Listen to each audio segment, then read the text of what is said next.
So it's lovely to see all of you. I should say Ruth and I do. It seems like it's the first of the month every month this year for Yeah. certain that we do the handheld Labyrinth walk. So if and some of you are from that clan, and others of you are coming from other sources. And I see lots of faces and names I've known before. So it's good to see you all and good to draw you into this, that what we create together here in this circle of Labyrinth lovers. So here we are on the 2nd of May. It's Beltane in the Celtic world. It's a time of incredible celebration, really the beginning of summer, where all kinds of fecundity and excitement of the world coming to life in every possible way is celebrated. It's also Wesak in the Buddhist tradition that celebrates the Buddha's birthday and enlightenment both. And May Day all around the world has been a time for revolution and excitement of people coming together for social justice. So we're on a particular little cusp here. And this time, World Labyrinth Day seems to coincide with all of that, all of those different ways of celebrating in the world. But it's certainly a time of noticing our connection to the world and what the Labyrinth movement brings to the world.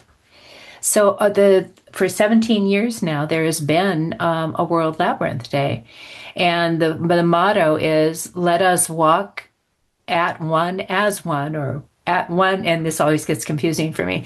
Anyway, we're coming together as one, and the walk that is began actually in New Zealand earlier in our yesterday, I believe, has float around the planet. And I'll give you a little visual about what that means in a moment. But imagining that, we are here among a family of people who have chosen to walk together with the belief and the value that coming together on the labyrinth brings us into a unity, into a place where all beings and all people are one.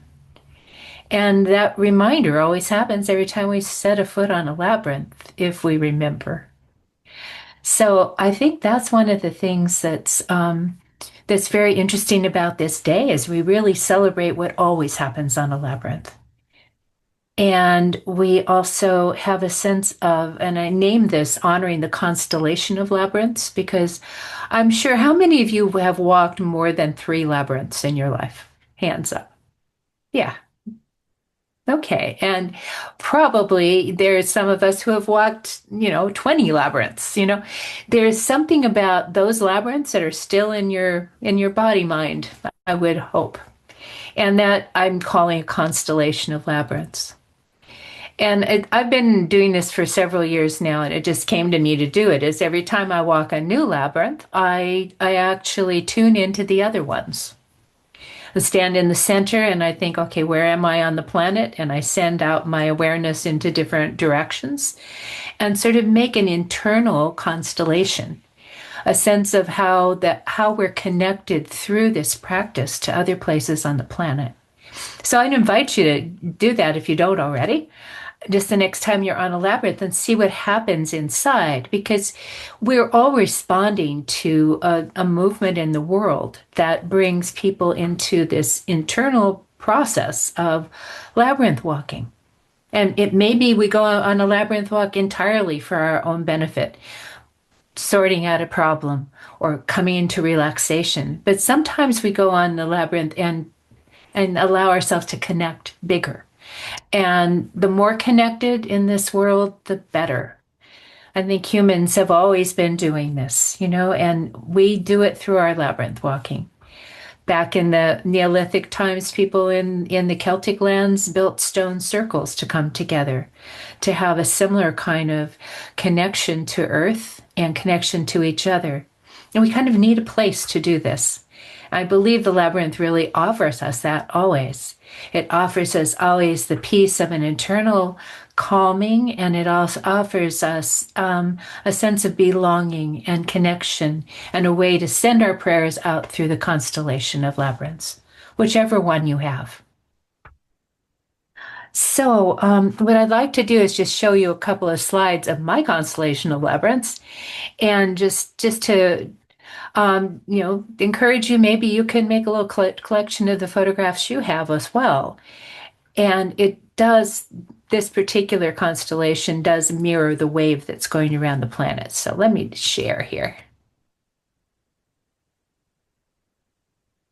Okay, so this is a little thing I've been playing with my usual labyrinth, and the idea of walking as one isn't just humans.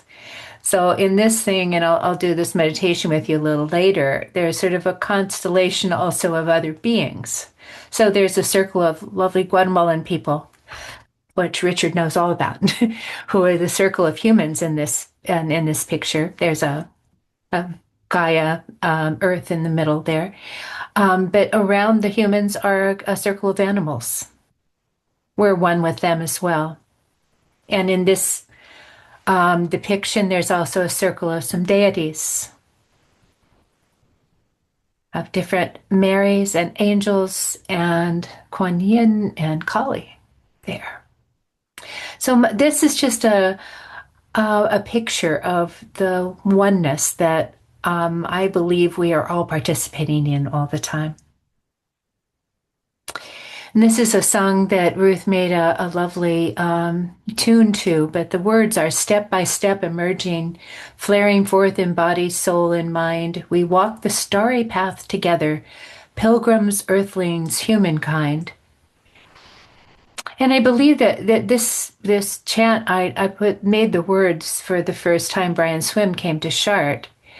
And the idea that there's a connection between the cosmogenesis model and our labyrinth walking is still working its way through my consciousness and through many other people's consciousnesses.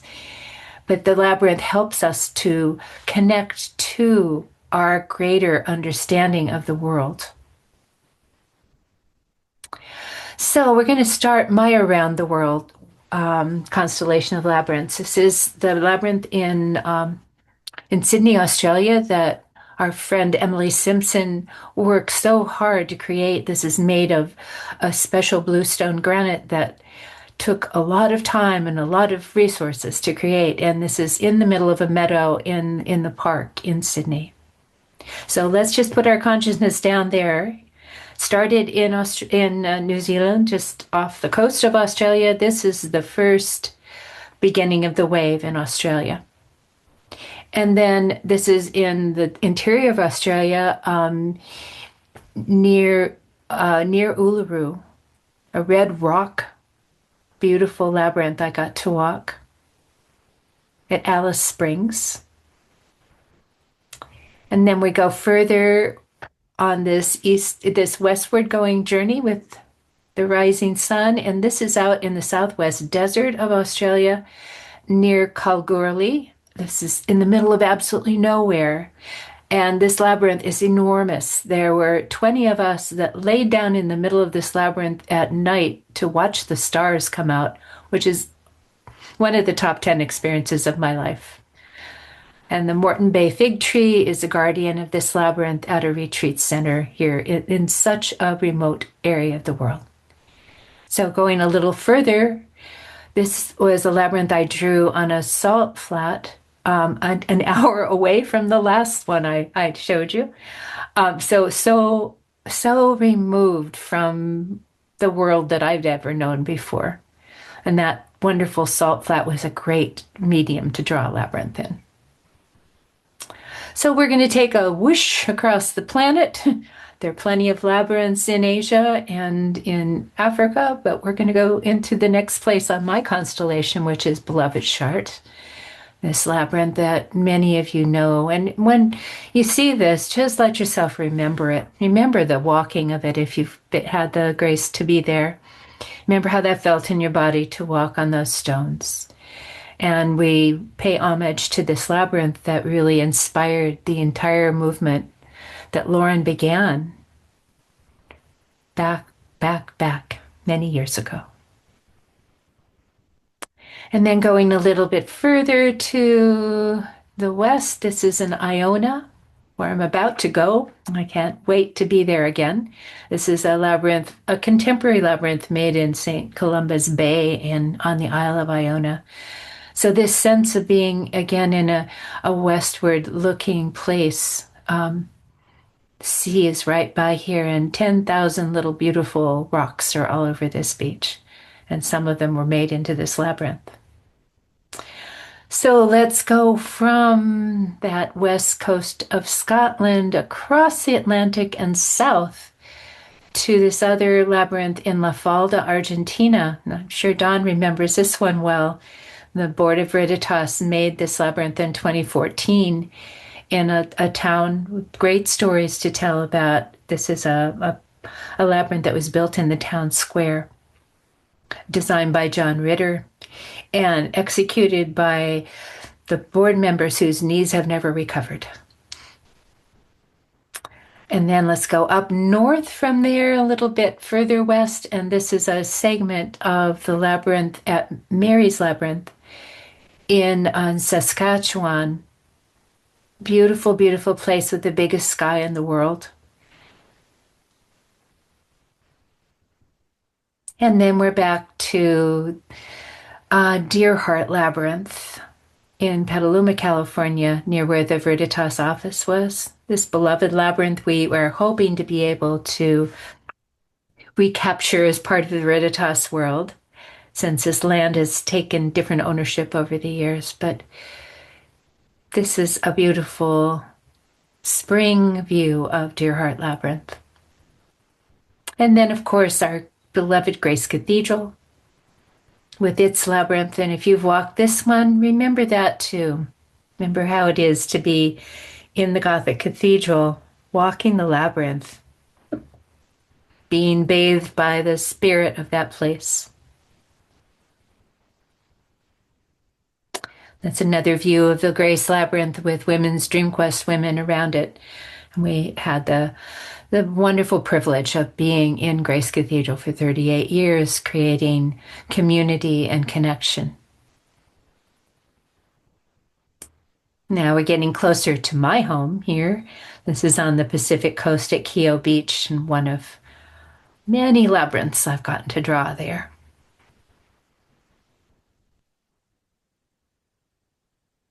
And then this is my home labyrinth in my driveway.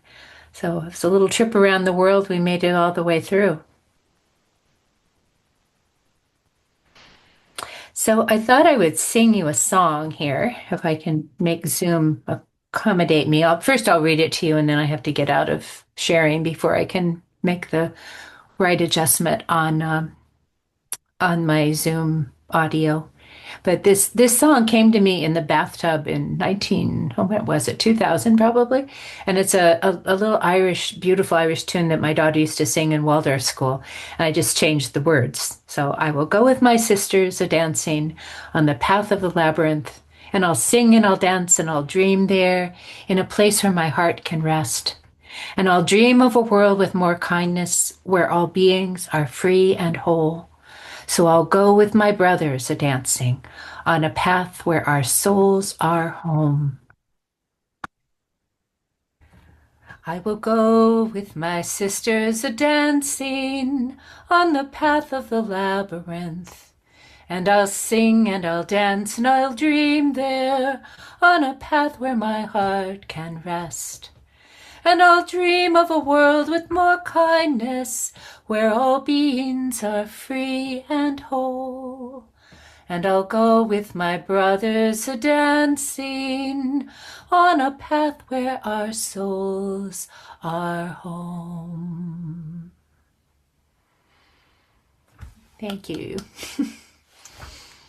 I think it's a day for light, lilting song. Hopefully Ruth's going to bring us that as we do our finger labyrinth walk together. But you know, there is something very Celtic about this whole labyrinth practice. I think you all know that in some ways, or maybe I just like it that way, but I wanted to give you a little May Day bit too. So let's get our labyrinths out so we can all see. Got a little one today. And let's put that in our lap or in front of us and attune a little bit by placing your hands on the labyrinth and allowing yourself to come into the breath and the presence.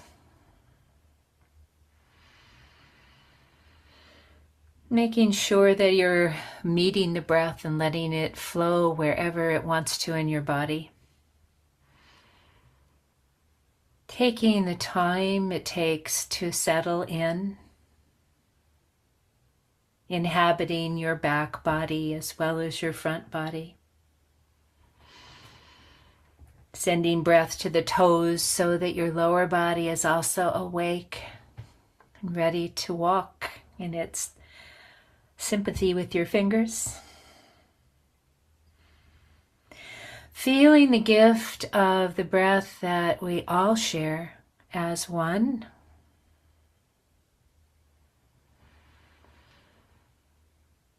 Allowing there to be any size or anything at all, noises you want to make, to just come into a place of relaxation and attunement.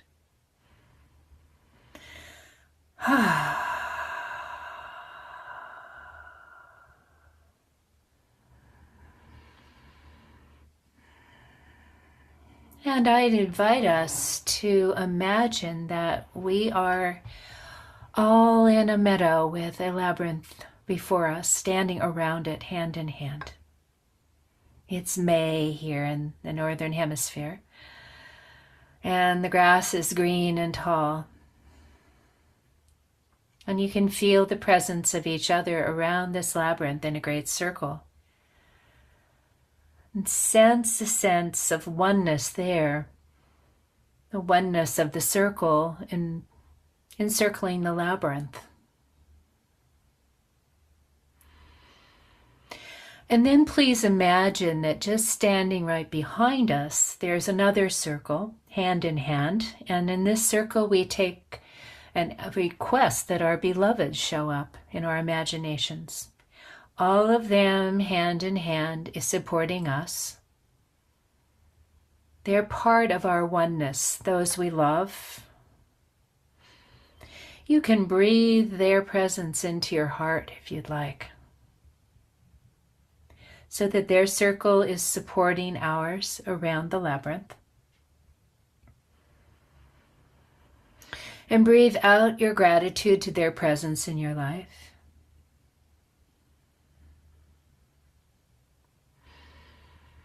And then let's breathe another circle into our awareness just behind our beloved ones. And into this circle, we're going to call the ancestors. The ones we share DNA with, and also the ones we attune to in the traditions we practice. Just notice who shows up in that circle of the ancient old ones who are with us whenever we attune to them.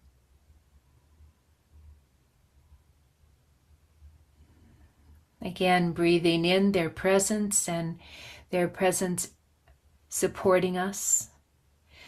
And breathing out our gratitude as we remember them.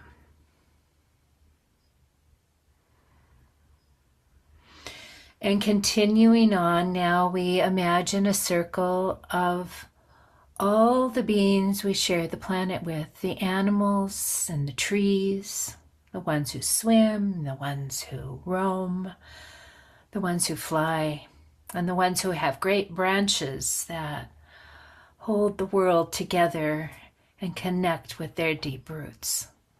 So seeing that circle also, we are one with creation.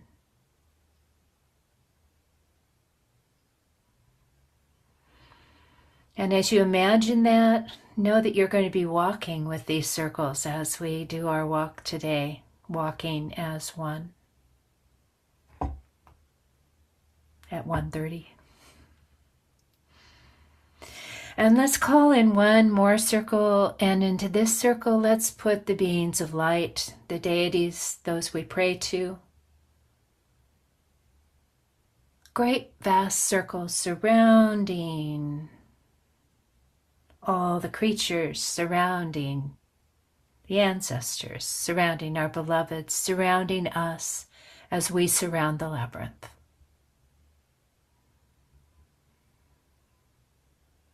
And please add in any other circles, any other beings you'd like to call, so that you know who it is that you are one with. And we'll just set that as we do our handheld walk, and Ruth sings and plays for us. And we'll be back in about 10 minutes. But notice what comes as you hold yourself in this constellation of the circles and the constellation of labyrinths that you know in this world. And as we make the prayer that we can, in fact, walk as one.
step by step emerging,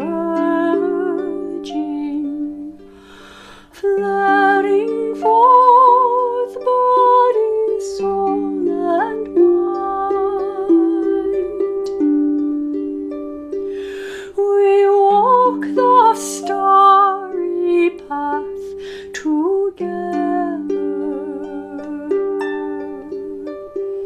pilgrims, earthlings, humankind.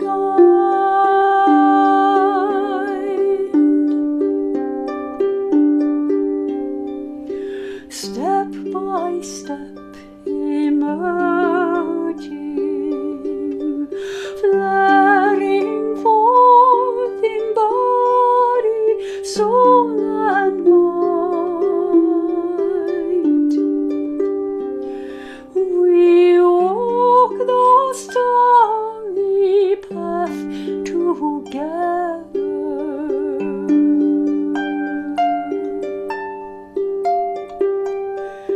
Pilgrims, earthlings, humankind.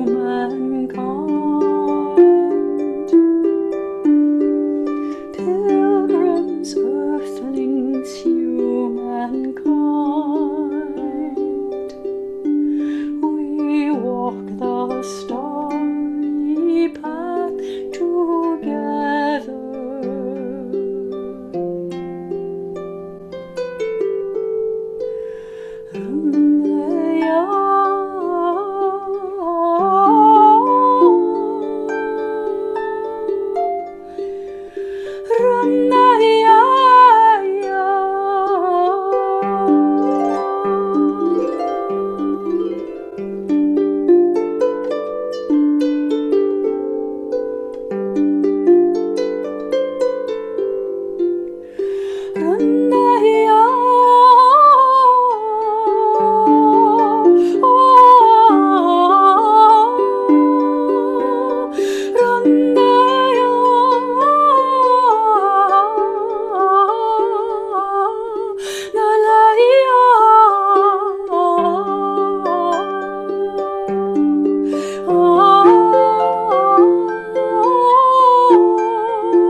Thank you, Ruth. Thank you so much.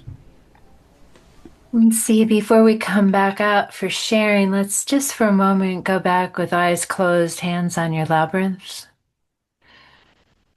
Let yourself feel wherever it is you've gone in your imagination, in your consciousness. where the music took you, where the notions of a wave of labyrinth walkers took you.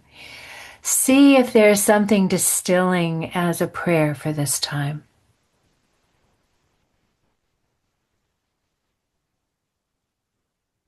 I think we all long for more sense of unity and remembering that which brings us into belonging together.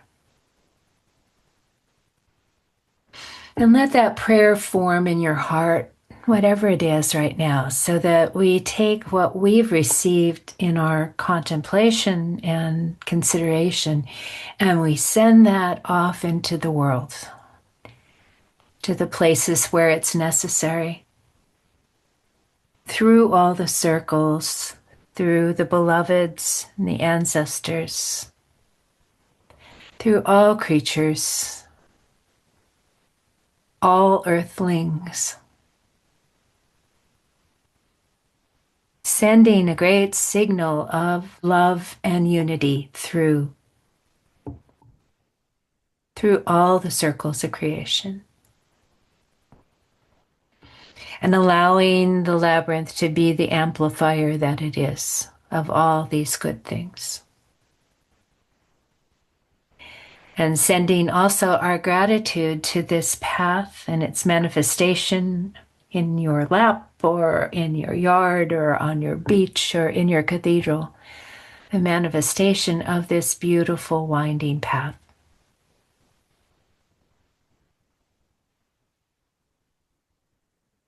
And feel the support and presence of this community, breathing that right into your heart, letting it hold you and love you.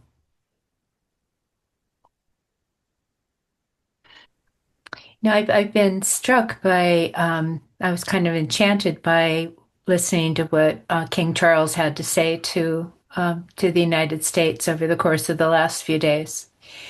And I mean, there are plenty of things that are very satisfying politically about his visit, but the thing that struck me at the end of it was his last visit was to Shenandoah State Park in Virginia.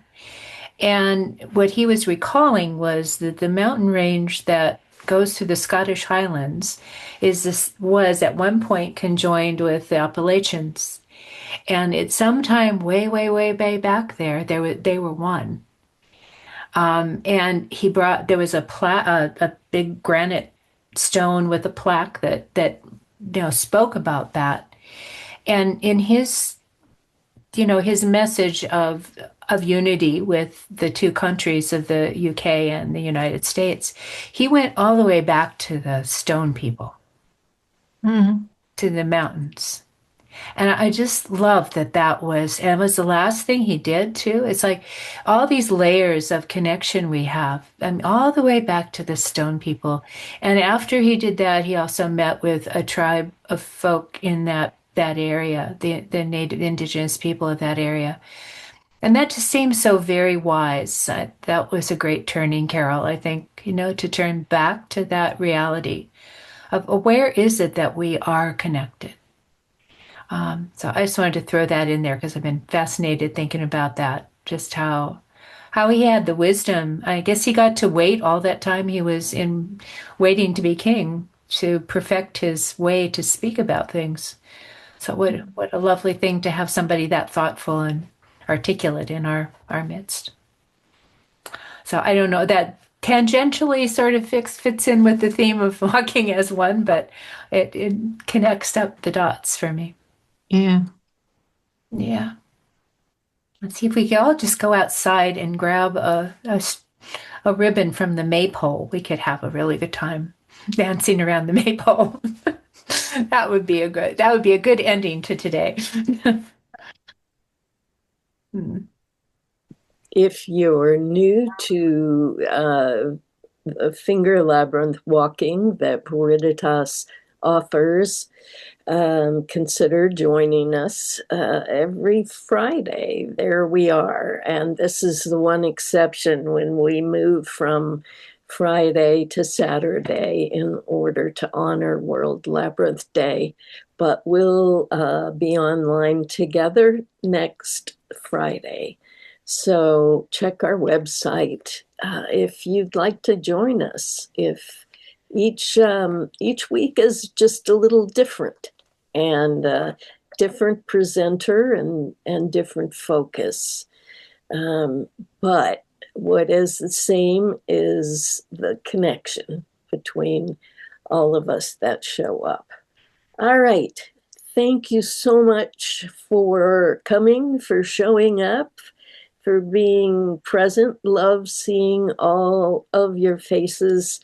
And thanks to Judith for powerful message about connection and labyrinths. And thanks to Ruth for her always haunting music that goes straight to the heart. Mm. Make sure you say goodbye as you leave. And Bye. Bye. See you soon, Judith. Thank you, Bye. Ruth. See you soon. Thank you, Carol. Adriana. Bye-bye, everybody. Goodbye. Bye, Carol. Bye-bye. Bye. Bye.